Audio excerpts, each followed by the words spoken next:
Welcome to Restoration Mastery TV. Today we're talking to you salespeople and we're telling you you're not good enough. Bam!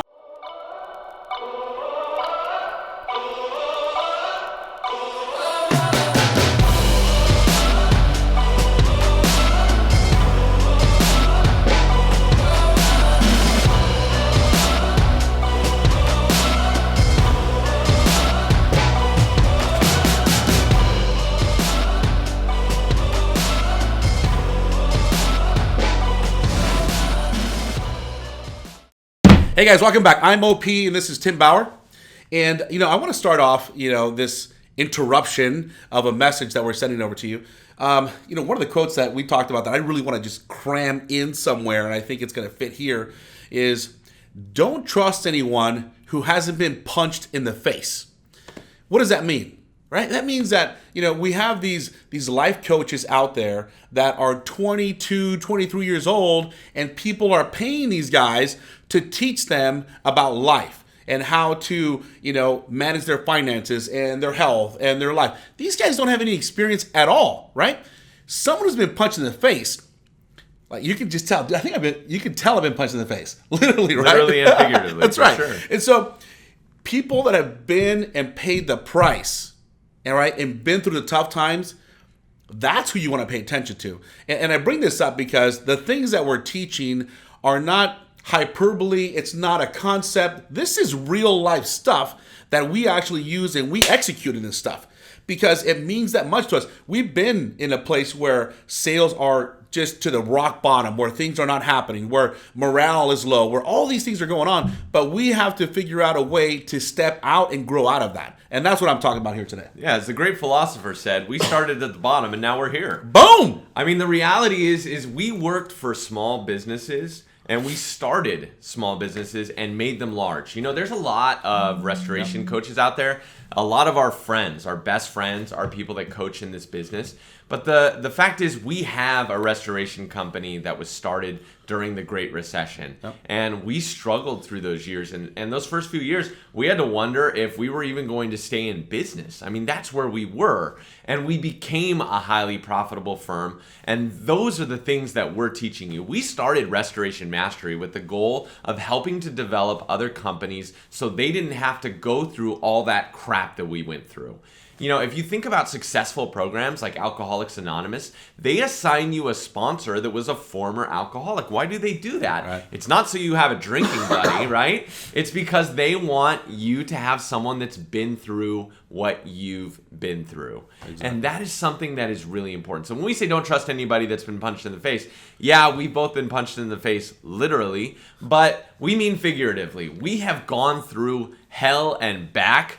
Both divorced, just kidding. We've been through our own struggles and challenges, and we know what it's like to fail in this business, but more importantly, we know how to rebound from failure. Yeah. We know how to do the right things after we did the wrong things. And that's what we're really here to teach you. So our third core service value really speaks to this idea, and that is I continuously seek opportunities to innovate and improve our service experience.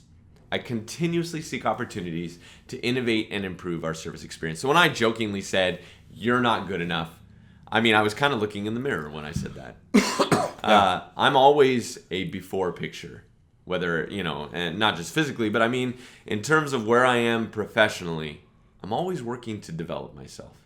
And OP is the same way, and that's one of the reasons why we were able to connect so well early on.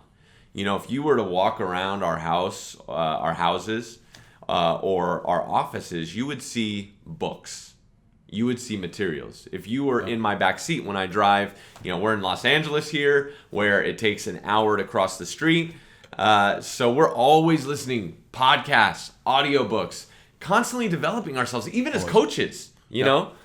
It's really important to us to continuously seek opportunities to innovate and improve. Yeah, and that's so crucial. And I think, you as a salesperson have got to always be putting into your mind what you want. The average person will listen to 5,000 marketing pieces that they either listen to or they watch. And so this is the media, this is the outside source telling you what they want you to think about, when what we love to do is we want to take responsibility and accountability for our own mind and say, you know what, we're going to decide what we want to go in, because once you listen to an audio or you read a book, it doesn't have to be that you read the entire book in one sitting. You can read 3 chapters and say, holy smokes, I'm going to apply this, because I know that, knowledge necessarily isn't power. I disagree with that completely.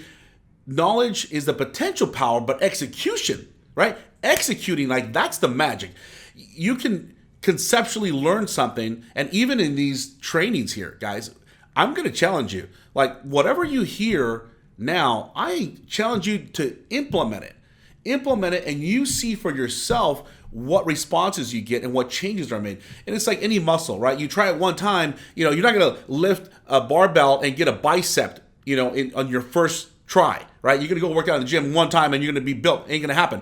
You continually work that muscle, right? Once you understand how to take that one approach or make that one subtle change, you do it repetitively. You're going to start to see some maturity in your delivery, in your sales, in your marketing, in your tactics. But you know what? The other important part of that puzzle is the fact that once the bicep is built, you have to continue to work it and you have to continue to develop it. And the challenge with whether it's lifting or starting a business is once you hit a certain number in sales, you either have to continue to improve or you are going to backslide. Yep. So we've done a lot of research on this subject, and we've actually found that even the claims experience is a perfect example. So Deloitte did a survey recently where they took a look at the claims experience and the customer service scores that resulted from that claims experience. And they found that the number of days response, the average contacts, basically what a 9 out of 10 service experience looked like. Or I'm sorry, what an 8 out of 10 service experience looked like. They really found that. And then they waited 3 years and they took a look at those same metrics. Yep. Same number of days to respond, same number of contacts, same amount of adjuster interaction, exact same service experience. And they found that an 8 out of 10 became a 6 out of 10. Exact same service experience, exact same situation, 8 out of 10 becomes 6 out of 10 in 3 years. Now, one of the problems of this is the internet has changed the way that consumers interact with the companies that they buy from. Because of Yelp and services similar, and I know Yelp is a dirty word in our business. A lot of people hate Yelp, which is hilarious to me, by the way. That's another topic for another time. But the reality is that companies like Yelp make it such that any one of your consumers can leave you. This is the rockiest marriage you've ever been a part of. In our backyard here in Southern California, there was a vendor program that a lot of people were making, upwards of $3 to $5 million a year off of. And then one day, the vendor company or the insurance company slammed on the brakes, cut everybody off, and just basically handed off the program to another organization. All of a sudden, competitors of ours, friends of ours, 65-year-old owners of companies, we call them up and we can't hear him because the wind in the background. He's roofing a house, as a 65-year-old man. It was sad. That's a pain in the ass, literally. I shouldn't say that. That is a terrible thing to have to go through for any organization. And so you have to continue to find ways to innovate and to improve and to do incredible things if you want to even stay where you're at. Right. Michael Jordan stayed Michael Jordan because Michael Jordan kept practicing. Multiple coaches, by the way. Yeah. Multiple coaches. And so tying into what Tim said, this is a vendor program. Going back to that, we actually wrote a blog months ago that really, I think, struck a nerve with a lot of you when the vendor programs decided to just cut people off. And now, the owners have invested in all these vehicles, in more warehouse, and the systems and the people, and now gone overnight. Now what do you have to do? It really sucks. And so I had two competitors of ours, owners, friends of mine, who called and said, hey, OP, I know you have a different business model. 2 things. Number 1, anything you can do to help. Number 2, do you have room for good people? Because I need to lay off a handful of them. And that was a sad conversation. But the reality is what we're teaching here today and through these videos is you do not have to be held captive by any program, by any system. You deliver what your brand is, right? And figure it out and begin to customize it yourself. Don't wait for the owner or the manager or the supervisor to do it for you. This is really us empowering you, the salesperson, the project manager, the superintendent, to make things happen on your own terms. I'm not saying to go against what the boss says or what the ownership wants, but at the same time, you can certainly enhance the division. You can certainly enhance the product and the service that you're delivering yourself. And just like we shared in a previous video about, when there are layoffs, 1 or 2 people are going to stick around, the most qualified and important people. We don't want to say that that vendor programs are, terrible or evil. But the reality is, even when a vendor program gets cut off, the companies that are providing an outstanding service experience, an innovative service experience, and innovative is a buzzword that's kind of nebulous, and I know that's not very specific. What does innovative mean? And that's something that we coach on a one-on-one basis all the time. How do I provide an innovative service experience? That's not something I can address to a group of you. It depends really on your business. Exactly. And if you want to know specifically, hit me up. But the reality is if you can be one of the top 3 service organizations serving a vendor, a referral source, or a client, you are going to last. Yep. When the rains come, your house is built on a rock, right? You are going to survive with that outstanding foundation of an innovative and incredible service experience. But you can't stay there unless you continue to innovate, unless you continue to try to create new ways to serve your client. And that's really up to you. Yeah. And it's funny because when we decided to make this turn to go after the high net worth and celebrity market, I had competitors of mine at the time say, hey, you're crazy. That's not profitable. They're some of the most difficult customers to work with. Do you really know what you're doing? Are you capable of delivering that type of service? And it's because people will look at anything that you want to do, and if it doesn't fit within their realm or their thinking, they're going to just, poo on it, right? Is that a word? I mean, we could they're say gonna another shit word. on it. Yeah. Anyways. Category 3 on it. Category 3 on it. Bottom line is this, is that we did our research and we figured out that this area is a place where we can actually thrive because we began to figure out that the middle market decided to put service number 2 or 3 or 4 on their top tier, and cost is now their issue, right? And so you have John who opened up a restoration company in their garage, who they're saying, oh, well, John can do it for this price. Why can't you do it for that price? Okay, well, hold on a second.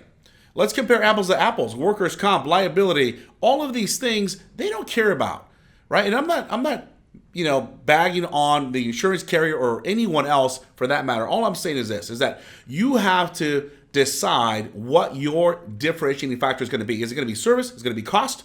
All right, you're going to be a Home Depot. There's room for Home Depots. Home Depot is cheap. Walmart, right? There's room for Walmarts. We're not deciding to be a Walmart, right? We're deciding to be a Ritz-Carlton of our service industry.